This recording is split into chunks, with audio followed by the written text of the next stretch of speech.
株式会社ニューウィズの橋本です。本日は AI DevOps Study ということで、クロードコード活用チップスというテーマでお話しいたします。具体的なチップスを3つに絞って実用的な内容をお話しいたします。本日のアジェンダはこちらになります。まず1つ目は動作確認用ファイルの自動生成。2つ目は何から頼めばいい問題の解決。それから最後、3つ目は会話をナレッジにというところで、最後にスキル設計の共通原則というところでお話しさせていただこうかなと思います。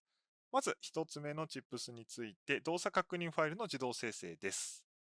API を実装した後の動作確認どうやっていますか？ポストマンのコレクションやカールのコマンドを一つ一つ手書きしている方が多いかなと思います。正常形、異常形、バリデーションエラーを一つずつ書いてテストデータも用意してと結構時間がかかる作業です。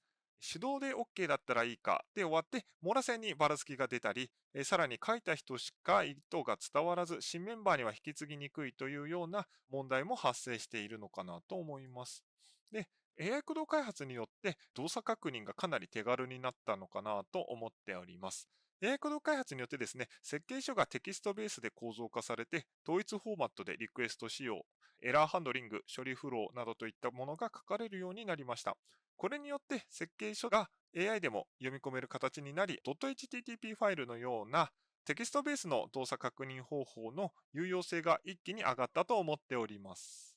で、今回私が作成したですね、Generate HTTP ファイルの処理フローは以下のような形で、使い方としては設計書をパスで渡して、スキルを呼ぶだけとなっています。内部では4つのステップが走っておりまして、まず設計書からバリデーション制約、エラーコード、権限による処理分岐までを拾って、検証項目として抽出します。次に OpenAPI の使用書や既存のテストデータと照合して不足しているテストデータを考えて最後に .http ファイルを出力するといった流れになっています。補足になりますが、この .http ファイルというのはテキスト形式のリクエスト定義ファイルで VS コードの REST クライアント拡張を入れるとボタン一発でリクエストを実行することができます。こちらについてですね、後ほどデモの動画をお見せいたします。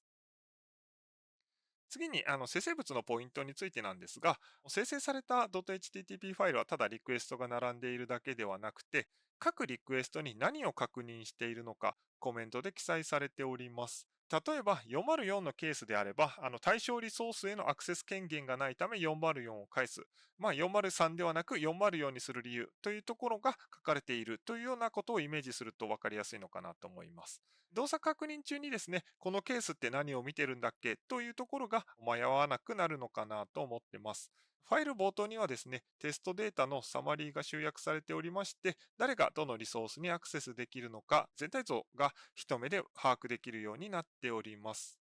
それでは、Generate HTTP ファイルスキルの実行デモをお見せいたします。はい、それでは、動作確認ファイルの生成のデモを行わせていただこうと思います。で、こちらなんですが、すでにデモ用の API を用意しておりまして、会議室予約といった簡単なシステムを作っていて、その中の予約一覧取得の API で、動作確認ファイルの生成を試してみようかなと思います。で、こちら、設計書になるんですが、詳細設計書はですね、この入力仕様で、入力のパラメータと、出力の情報がつらつらと載っているような形となります。で、その他に処理の詳細内容として、どのテーブルでデータを取ってくるかなどといった情報が記載されているというような形になります。で、その他にですね、OpenAPI の方も用意しておりまして、このようにGet で、インプットの情報とレスポンスの情報、それぞれ各エラーコードに沿ってというところを記載しております。で、スキルについてなんですが、このGenerate HTTP ファイルというようなスキルを用意してまして、こちらが設計書から動作確認用の .http ファイルを生成するものとなっております。スキルの中身については先ほどのスライドで簡単に実行フローをお話ししたので、ちょっと詳細はお話ししませんが、ちょっとこのようなスキルを使いますよという形ですね。それでは実際に実行するとですね、AI の生成待ち時間も発生してしまいますので、このように実行した結果というところを見ていきましょう。で、この Generate HTTP ファイルのスキルを実行して、プロンプトで渡すのはこの詳細設計のパスだけです。で、そうするとですね、詳細設計書を AI が読み込んで、OpenAPI 使用書と既存のデータを確認してくれます。で、既存のデータを確認すると、ユーザー削除済みの予約のデータが不足しているため、そのためのデータ生成を行ってくれます。で、その後にですね、.http ファイルというところで動作確認用のファイルを生成してくれるというような形になります。で、ざっくりこのような形で生成ファイルを作ってくれるんですが、今回簡単な API なので、このような簡単なケース数になっています。大体ですね、ファイルを生成するのに2分半程度かかったという形になります。実際に生成されたファイルを見ていきますと、このような形でインサート文が1本生成されているのと、このような形でですね、予約一覧取得 API の動作確認リクエストの用のファイルが生成されております。で、こちらはですね、見ていただけるとわかるんですが、一番トップのヘッダーの部分にですね、どのようなテストデータが、用意されている前提で、実行しますよというところが書かれておりまして、ここに変数定義がつらつらと書かれていて、その下に実際に実行する動作確認用のケースが書かれています。こちらだと、ルーム ID 未指定の全件取得のテストケース、それからルーム ID を指定した時のケースですとか、つらつら書かれています。で、処理フローの部分で、一部データによって動作が変わるものについてもこのような形で用意していて、異常系のバリデーションエラーなどのケースも用意されております。それでは、一回実行してみましょう。この全件取得の部分を実行しますと、このような形で、VS コードだとですね、プラグイン入れて、セットリクエストのボタンを押すだけで、このような形で、レスポンスを確認することができます。で、ざっと確認して問題がなさそうであれば、次の動作確認をしていくというところで、例えば、ルーム ID1 を指定したものを、であれば、このように、ルーム ID1、ルーム ID1、ルーム ID1、ルーム ID1、ルーム ID1 というところで、しっかり、想定されたリクエストでレスポンス取ってこれてるよねというところが確認できるようになっております。このようにですね、ここまでテストケースを用意してですね、今回簡単だったのでテストケース少ないんですが、多少複雑なものであれば、テストケース数がですね、30、40、50とかって増えていく場合もありますし、どういうテストをしていくかについても、ここの部分ですね、各テストのヘッダの部分でかなり分かりやすく記載されていると思いますので、ここまで用意しようと思うと、人でやると本当に下手すると半日、1日とかかかってしまうんですが、AI でやると本当に5分以内で生成されてしまうというところで、動作確認に関して AI で任せっぱなしにするより、やっぱり人間でちゃんと動いているか確認したいというところもあると思いますので、そのような時にはかなり有用なスキルなのではないかなと思っております。それでは、これで動作確認用ファイル生成のデモ終わらせていただきます。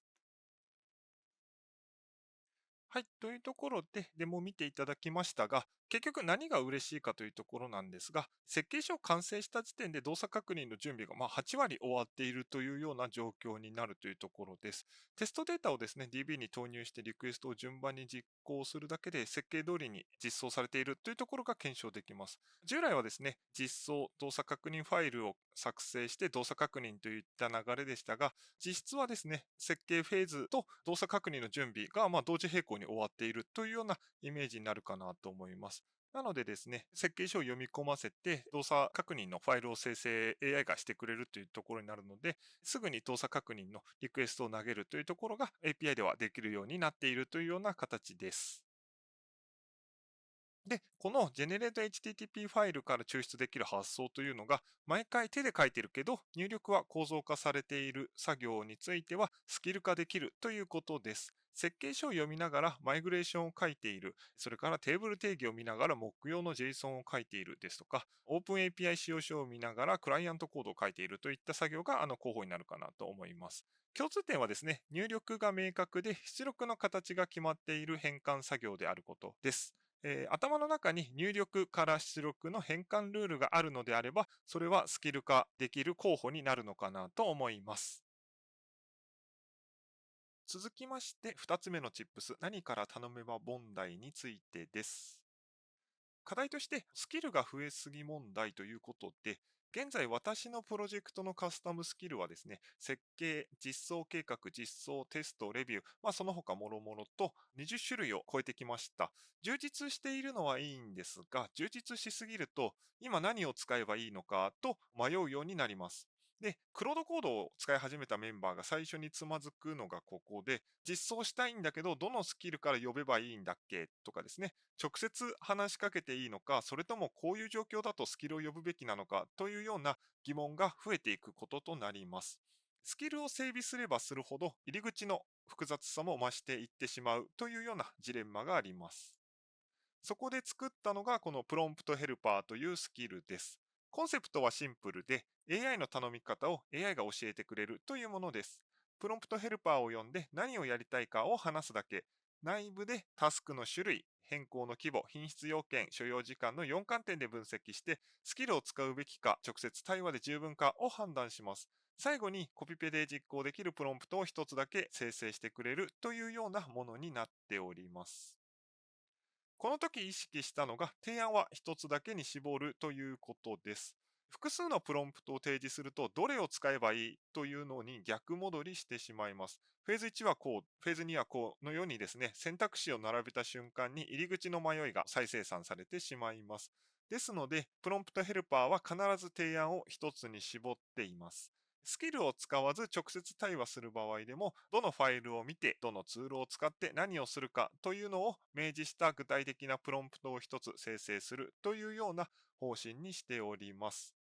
それでは、プロンプトヘルパーの実行のデモ動画を再生しますので、ご覧いただければと思います。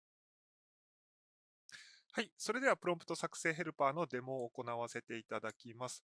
プロンプト作成ヘルパーについてなんですが、こちらはクロードコードに作業を依頼する前に適切なプロンプトを AI が作成してくれるものとなっております。で、こちらの出力には2パターンありまして、スキルを使用するパターンと直接対話でクロードコードとやり取りするパターンの2パターンありますので、そちらそれぞれご紹介させていただきます。まずはスキルを利用するパターンの出力です。で、こちら、もうすでに実行しているんですが、プロンプトヘルパーの新規予約登録 API の詳細設計書を作成してくださいと依頼しています。で、こちら、内容を確認しますとですね、API ディティールデザインスキルというように、詳細設計書を作成するスキルがすでにこのプロジェクトにはありますので、スキルを利用したアプローチを出力してくれます。で、確認していただきたいのがこちらになるんですが、こちらが実際に AI に流すプロンプトとなります。見ていただけると、スキル API ディティールデザインを使ってくださいというところになっていて、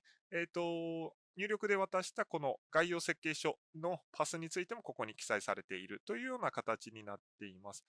スキルについてはですね、スキルの中に詳細なプロンプト記載されているので、このような形でシンプルになっています。で、別のですね、直接対話のパターンをご紹介します。こちらはですね、プロンプトヘルパーに予約システム全体のパフォーマンスチェックをしてレポートを出してくださいという依頼をしております。このプロジェクトにはそのようなスキルが存在しないので、直接対話をプロンプトヘルパーが選択しているというような状況になります。で、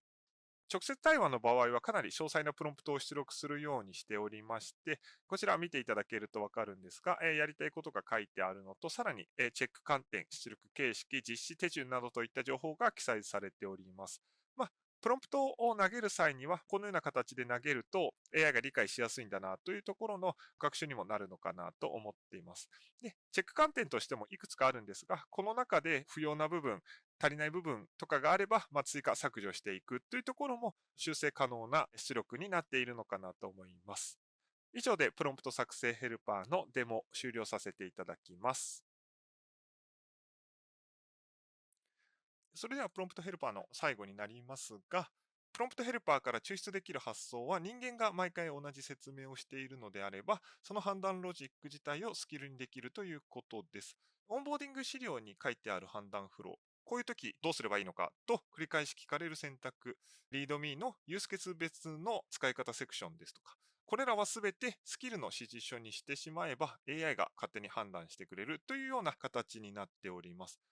同じことをですね、3回以上説明していると気づいたら、スキル化のサインになるのかなと思っております。それでは3つ目のチップス、会話がナレッジになるについてお話しさせていただこうかと思います。クロードコードを使った開発では、セクションの中で大量の知見が生まれます。この API はこのパターンで実装するですとか、このエラーはこう直すこの命名にしたのはこういう理由といった判断がですね、実装ですとか、それをレビューしている時の会話の流れの中で決まっていきます。問題はですね、セッションが終わるとそれが全て消えてしまうことです。次のセッションでは、クロードはまた何も知らない状態から始まってしまうので、結局同じ説明を繰り返すことになったりします。解決策は、例えばですね、クロード MD とかに書き留めることになるかなと思うんですが、実装が終わったら次のタスクに移ってしまうというところがあるので、手動更新についてはなかなか続かないのかなと思っています。で、書こうと思っていたけど忘れたというところをどうしても繰り返すことになってしまうので、自動化を進めていくというような発想になります。私が作ったのがですね、セッション終了時に自動で会話を分析して更新提案を生成するというような仕組みです。クロードコードにはフック機能がありまして、セッションの終了時や圧縮の前にですね、そういったタイミングに任意のコマンドを実行することが可能です。これを使ってですね、セッションが終わったタイミングで自動的に過去の会話を分析して、指定されたディレクトリに更新の提案ファイルが溜まっていく仕組みを作りました。圧縮前のタイミングに仕掛けているのは、長いセッションでコンテキスト圧縮が走ってしまうとですね、本当は提案しなければならない情報についても取りこぼしてしまう可能性があるので、そういうのも取りこぼしなく分析するために圧縮前にも実行をしています。で、何でも提案するわけではなく、3つの条件に絞っております。1つ目は、プロジェクト独自のルールが出てきた場合、何々ではなく、こっちを使ってというような指摘が出てきたら、文章化すべきルールがあるサインになっています。2つ目は、同じ修正指示が2回以上繰り返されたときです。繰り返さなければならなかったということは、どこかにルールが記載されてなかったということになるかなと思っております。3つ目は関連箇所で揃えるべきパターンです。こことここは同じように実装してという指示が出てきた場合はですね、他の場所でもですね、パターンとして横展開できる可能性があるので、そういった提案をするようにしております。基本的には何でもかんでも提案されると次レビューするのが大変なので、ノイズになる提案を出さないことが提案ファイルを信頼してもらえるための条件になるのかなと思っております。それでですね、一応モデル選択についてちょっと話しますが、このフックでは俳句というようなモデルを指定しています。過去のセッションファイルを読み込むので、処理コストっていうのが結構かかりそうには見えるんですが、判断内容としては3つのパターンのどれかに当てはまるかというようなシンプルなものにしておりますので、複雑な推論は不要になっています。この考え方は結構汎用的でですね、クロード MD の方にモデル選択の基準を書いておくと、エージェント呼び出し時に一貫性が出るのかなと思っております。で、俳句はですね、定型処理、テンプレート生成、フォーマット生成といったところの推論があまりいらない処理に向いております。ソネットについては、設計分析やドキュメント生成、それからコードの実装などもソネット向いておりますね。オーパスについては、アーキテクチャ判断や複数選択肢の評価というような使い分けになっております。で、大事なのが提案するだけというような点になっています。指定されたディレクトリに日付、日時付きの提案ファイルが溜まっていきます。自動で CloudMD に書き込んだりはしません。人間がレビューをして、これは確かに書いておくべきと判断したものをスキルを使って反映するということをやっております。AI が提案して人間が承認してルールになるというようなサイクルを回し続けるというところが目的になっています。自動適用しないことでですね、AI が勝手に変なことをしないかというような不安を取り除くことができています。それではフックの動作と提案ファイルのデモをお見せしますので、こちらご覧いただければと思います。はい、それではプロジェクト文章更新提案のデモを行わせていただきます。デモと言いましてもですね、更新提案にはですね、ある程度のやり取りが必要ですので、すでに出力したファイルからご説明させていただきます。まずは設定についてなんですけれども、セッティング JSON の方にですね、このような形でフックの設定をしておりまして、セッションが終わったとき、こちらクリアコマンドでセッションをクリアしたときですとか、クロードを終了したときに動くようになっております。で、あとは圧縮開始前について、このコマンドが動くようになっておりまして、こちらのコマンドはこちらです。で、これはですね、それぞれセッションエンドとプレコンパクトの時に呼び出されまして、会話の履歴を入力として取得できるようになっております。で、会話の履歴を取得したらですね、別のクロードを立ち上げるようになっておりまして、こちらはバックグラウンドで実行されるようになっております。で、ここで何を動かしているかっていうと、会話の履歴をこちらのですね、プロジェクト文章更新提案コマンドというところを、クロードの方で作っておりますので、このスキルを動かしていくというところになります。そうしますとですね、その結果がテキストで返ってきまして、それをですね、このアウトプットファイルというところで書き込むようになっておりますね。その書き込まれたファイルがこちらに溜まっていくというような形です。で、このファイルについてなんですが、まず特に提案すべき内容がなければ、このようなシンプルな形になりますが、何か更新するものがあればですね、このような形で更新した方がいいんじゃないですかという話がいくつか出てくるようになっております。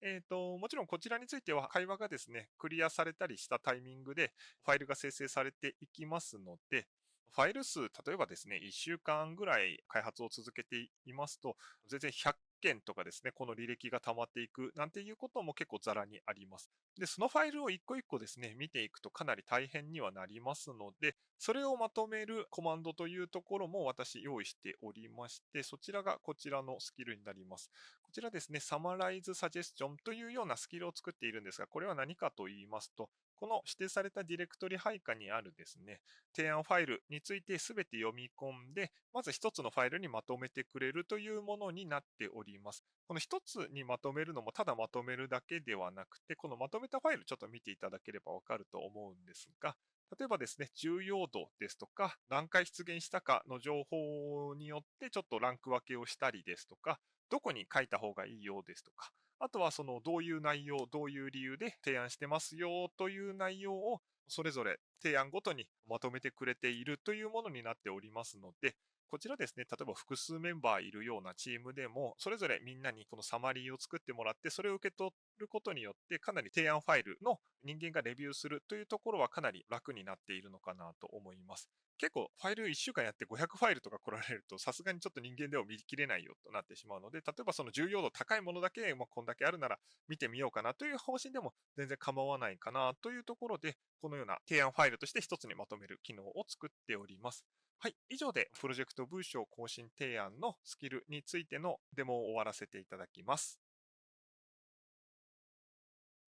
はい。ということで、こちらのフックからですね、抽出できる発想は、やった方がいいのに誰もやらない作業はフックで自動化するということです。やった方がいいのは分かっているんですけど、忙しくて後回しになってしまうというような作業はどのチームにもあるかなと思います。ドキュメント更新ですとか、振り返りのメモ、それからリファクタリング候補の洗い出しなどが、典型例になってくるかなと思います。フックと組み合わせるとですね、人間が意識しなくても勝手に動く仕組みを作ることができます。面倒で誰もやらないを自動で動くから誰もやらなくていいに変えるというような発想になっています。それでは最後にですね、ここまでのまとめとして3つの事例から見えてくる共通の設計原則をまとめます。まず1つ目は自動適用しない、提案にとどめるということです。AI が勝手に変なことをしないかという不安はスキルを導入する際の最大の壁になりがちです。提案にとどめてワンクッションを置くだけでこのハードルが一気に下がります。スキルの動作がしっかりと確認できてから段階的に自動化の範囲を広げていくというようなアプローチが良いのかなと思っております。で、2つ目は出力の理由を含めさせるということです。例えばですね、HTTP ファイルの生成では、なぜこのケースを確認するのかというところがコメントで入っています。それから、プロジェクト提案ファイルの生成については、なぜこの提案をしたのかという理由が記載されております。出力だけではなく、根拠を一緒に出力させることで、後から人間が検証できるような形に整えております。AI が何を考えてそう出力したのかが見えると、レビューもしやすくなるのかなと思っていて、逆に根拠がないと、正しくても不安で使えないといったようなことが発生してしまうかもしれません。3つ目は段階的に詳細化するということです。一気に答えを出させるより段階に絞り込む方が AI は精度を出しやすくなります。例えばですね、プロンプトヘルパーでは4観点で順に絞り込む。それから HTTP ファイルの生成では、抽出、照合生成、出力といった4ステージで処理するといったようなことを行っております。スキルの指示書を書くときのコツは、いきなり最終出力をさせるのではなくて、まずこれを確認して、これを抽出して、この形式で出力というようにですね、作業を細かく分解することになっています。しっかりとですね、ステップを明示すればするほど AI が迷わず精度が向上するのかなと思っています。4つ目は、まずは小さく作ってみるということが大事になるかなと思います。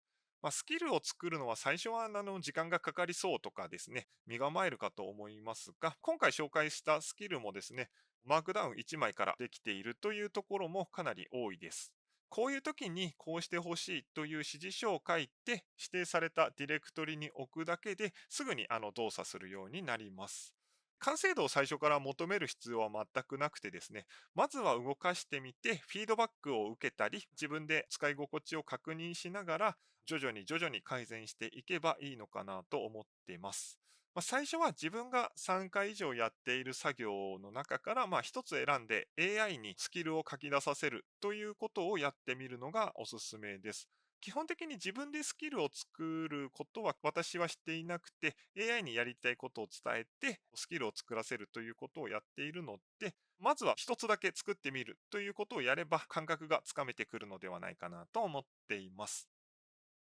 最後に今日のまとめについてです。HTTP ファイルの生成ではですね、AI 駆動開発では設計の品質が均一化されたことで成立した仕組みで、設計と動作確認が同時並行で進むようになるということになりますので、工数の削減と品質の改善に大きく貢献してくれております。それからプロンプトヘルパーについては AI の頼み方を AI が教えるという仕組みでですね、一番最初の入り口の迷いを構造的に消しております。それからプロジェクト文章更新提案のフックについては、毎日の会話を自動的にナレッジに変換し続けるというようなループで、意識しなくてもプロジェクトのドキュメントが育つというような形です。で、この3つに共通しているのは、AI を使うということではなく、AI を組み込んでいくというような発想です。一度仕組みを作ってしまえば、開発するたびにそういったようなスキルという資産が増えていくというような構造になっております。以上で本日の発表を終わらせていただきます。ありがとうございました。